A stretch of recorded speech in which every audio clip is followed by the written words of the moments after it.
ያደረገ ኢቢሲ ለሰራተኞቹ የአፍጢር ፕሮግራም አዘጋጀ። የአዋሽ ባንክ ለአፍጢር እንትን አደረገ። የኢትዮጵያ ንግድ ባንክ እንትን አደረገ።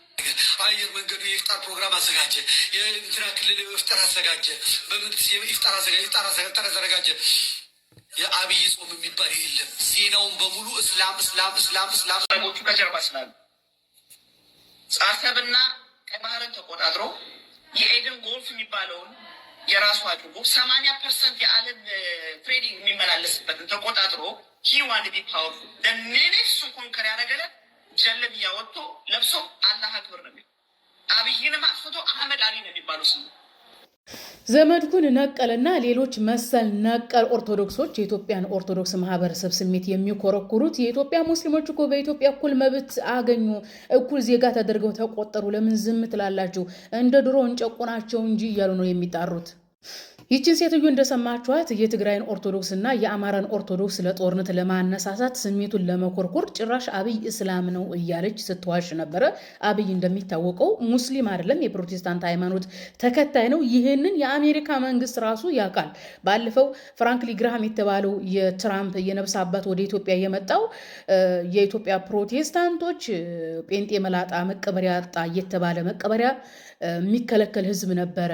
ከዛም አልፎ መንግስት የመሆን ደረጃ ላይ ደርሷል የሚለውን ለማበሰር ነው እንግዲህ የፍራንክሊ ግራሃም የተባለው የፕሮቴስታንት ሃይማኖት ሰባኪ የትራምፕ ነብስ አባት የመጣው።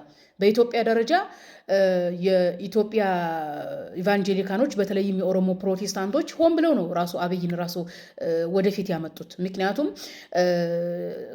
ከእስልምና ሃይማኖት ወደ ፕሮቴስታንት ሃይማኖት ቀይሯል ስለሚባል ወጣቱን የኦሮሞ ማህበረሰብ ወደ ፕሮቴስታንት ሃይማኖት እንዲጎርፍ ሆን ብለው አስበው ነው። አስባችሁታል? ያኒ ይህ የህዝብ አስተዳደር ላይ ራሱ የሚሰሩት ሃይማኖታቸውን ለማብዛት ሰፊ ቁጥር ያለው የጴንጤ ህዝብ ለማፍራት እንዴት መስራት እንዳለባቸው በሀገር ደረጃ ራሱ ነው የሚያስቡት ጴንጤዎቹ ማለት ነው። ሀገር መረጋጋት እንዴት ምን መሆን አለበት ምናምን ሳይሆን እንዴት ነው ህዝቡ ብዙ ጴንጤ የሚሆነው፣ እንዴት ነው ብዙ ሰፊ የጴንጤ ቁጥር የሚገኘው የሚለውን ወጣቱን ወደ ፕሮቴስታንት ሃይማኖት ለመጋበዝ ሆን ብለው የኢትዮጵያ ኢቫንጀሊካኖች በተለይም የኦሮሞ ጴንጤዎች አብይን ወደፊት ያመጡት። ይህንን እንኳን ያውቃሉ። በነገራችን ላይ ኦርቶዶክሶች ያኔ የኦርቶዶክስ ማህበረሰብ ለማነቃቃት ስሜቱን ለመኮርኮር ነው እንጂ እየወጡ አብይ እንደዚህ ነው የሚሉት ማለት ነው ሙስሊም እንዳልሆነ ያውቃሉ። የሀገሪቱ የመንግስት ስልጣን በፕሮቴስታንቶች እጅ እንደወደቀ ያውቃሉ። ነገር ግን ለሙስሊም ያላቸው ጥላቻ ወይም የኢትዮጵያ ህዝብ ኦርቶዶክስ ለሙስሊሙ ያላቸውን ጥላቻ ስለሚያውቁ እስላም እንደዚህ ከሆነ ካልተባለ ኦርቶዶክስ ማህበረሰብ ስሜቱ አይኮረኮርም እና ከራሳችን ላይ ውረዱ። መቀበሪያ ስትከለክሏቸው የነበሩት ጴንጤዎች ናቸው እንግዲህ ቤተ መንግስት ገብተው መንግስት የሆኑት እና ደግሞ ጴንጤዎች ወንድሞቻችን ናቸው ስለምትሉ በወንድሞቻችሁ ስልጣን ተደሰቱ። በሙስሊም እያሳበባችሁ እኛ ሙስሊሙ ማህበረሰብ አታሳዱን ነው የኢፍጣሩ ምናምን የተባለው። ጴንጤዎች ራሱ ተንኮላቸው ማለት ነው የኢትዮጵያ ኦርቶዶክሶች ሙስሊሞችን እንደሚጠሉ ስለሚያውቁ ረመዳን በመጣ ቁጥር ሙስሊም ኢፍጣር እያሉ ይጋብዛሉ።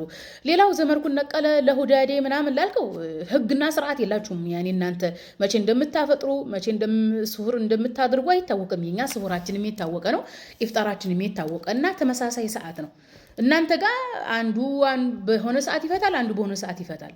ስለዚህ ወጥ ነገር ስለሌላችሁ ነው ያልተጠራችሁት እንጂ ወጥ ነገር ቢኖራችሁ ጴንጤዎች ለመጥራት ችግር የለባችሁም። ይጦራችኋል ቤተ መንግስታቸው።